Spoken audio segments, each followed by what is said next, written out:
Hello, I'm Dr. Helen PENSANTI, and welcome to Doctor, where medical conversation meets everyday understanding for you and your health.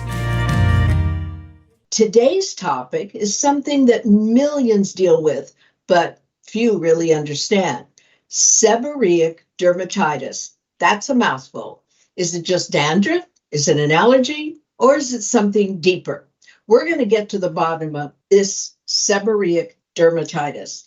With me today is Dr. Bryn Henderson, a board-certified physician and medical innovator who brings not just clinical experience, but a deep understanding of holistic and regenerative care because he's done it in his own office. So, welcome back, Dr. Henderson. Thank you, Dr. PENSANTI. I'm glad to be here. Seborrheic dermatitis is one of the conditions that can look like a small issue, but for many people, it has a big impact. So let's dive in. All right. What exactly is seborrheic dermatitis? Seborrheic dermatitis is a long-lasting skin condition that causes red, itchy patches with greasy, yellowish flakes, and most often on the scalp, the face, and upper chest. Think of it like a supercharged dandruff, but it can also affect other parts of the body, and it tends to come and go. While it's not dangerous, it can be very frustrating and embarrassing. Can you catch it from someone? It can happen to anyone, but we see two peaks. One in babies, it's called cradle cap, and the other in adults, especially men between adolescent and middle age. And it's more common in people with certain conditions that impact their immune system, like Parkinson's, HIV, and it tends to flare up in cold, dry climates. Okay, so is it poor hygiene? It is not caused by poor hygiene. The main culprits are oily skin, stress is a huge one, and changes in weather, and a type of yeast on the skin. For some, genetics and the immune system also play a role. People with certain gene mutations or immune responses may react more strongly to the yeast, causing inflammation. The most common of these symptoms for seborrheic dermatitis, the most common ones are red skin, greasy flakes, itching, and sometimes a burning feeling. It's on the scalp often, and it can look like dandruff. On the face, you'll see patches around the nose, eyebrows, ears, and sometimes even the chest and upper back. So what's the usual way that you diagnose seborrheic dermatitis? Diagnosed by just looking at the skin. The pattern of the redness, the scaling is pretty distinctive. In rare cases, we might do a skin scraping or even biopsy to rule out other conditions. But most of the time, it's evident by its appearance. All right. So what's the first treatment that you would do in your office? The first line of defense is to get an antifungal. Start with the shampoos on top of their head and use something like ketoconazole to help reduce the yeast. If there's a lot of inflammation, we might even use a mild steroid for a very short period to stifle the itching. For sensitive areas like the face, we do not use steroids. We use moisturizers to help reduce the flaking and irritation. All right, let's talk about some real cases you've had in your office. Take us down that storyline. All right, that's nice. We had a 34-year-old software engineer who came in complaining of persistent scalp itching and flaking. He also had redness around his nose and behind his ears. His symptoms got worse with stress and cold, and we started him on ketoconazole shampoo and a light steroid cream that was over the counter. Over time, he improved, and we switched to maintenance therapy and lifestyle adjustments. Does this ever go away?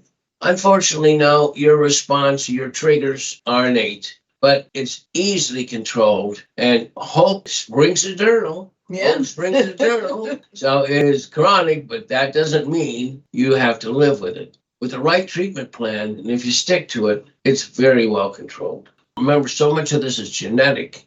So they have a significant amount of methods to control it. Oh, So even the fatigue with the hormonal changes or poor diet can play a huge role here.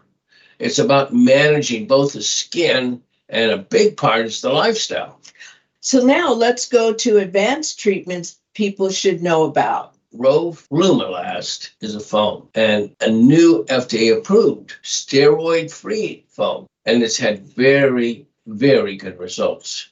We've combined it with platelet-rich plasma, which uses your body's own blood and reduces the inflammation and helps heal with growth factors and new blood vessels. In tough cases, we even have to explore using stem cells, and especially if the ability to heal the skin barrier and regulate oil gland needs improvement. All right, so I've heard some patients try natural options. Oh, absolutely. Tea tree oil, aloe vera, diluted apple cider. There's all kinds of things for mild symptoms. Even fish oil supplements can reduce flare-ups due to their anti-inflammatory process. But it's important to talk to a physician before trying any of these, especially on sensitive areas of your body. All right, you mentioned lifestyle.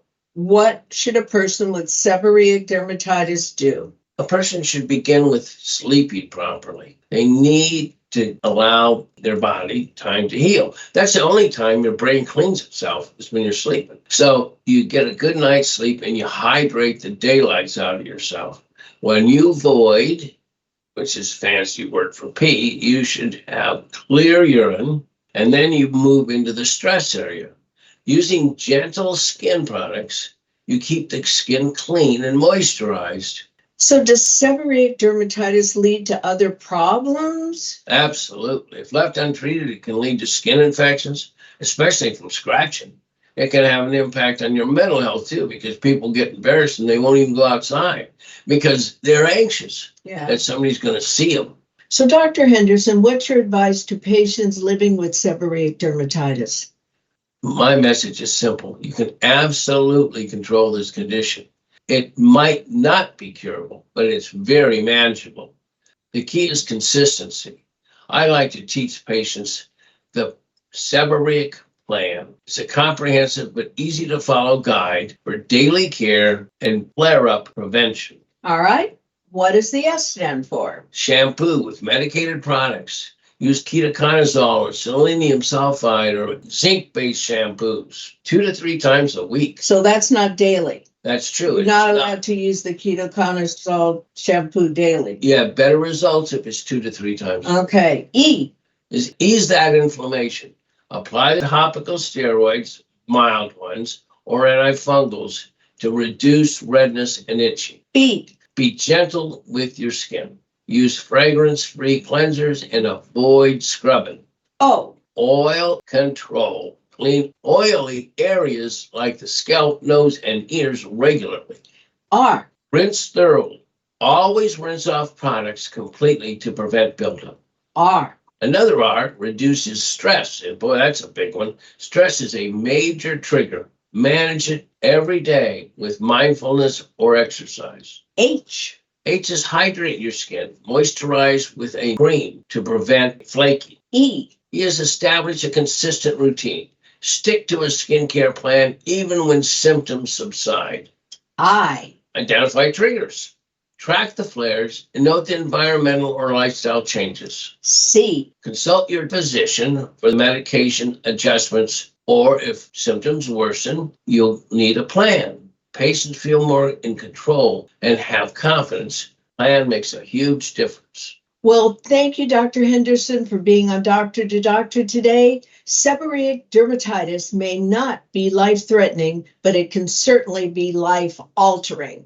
The good news, with the right mix of science, self-care, and support, it's something you can learn to live with and live well. Thank you for shedding light on this common but often misunderstood condition. If you would like to see Dr. Bryn Henderson in person, I encourage you to call 714-639-4013. His office is at 615 East Chapman Avenue in Orange, California. That's in Orange County, California.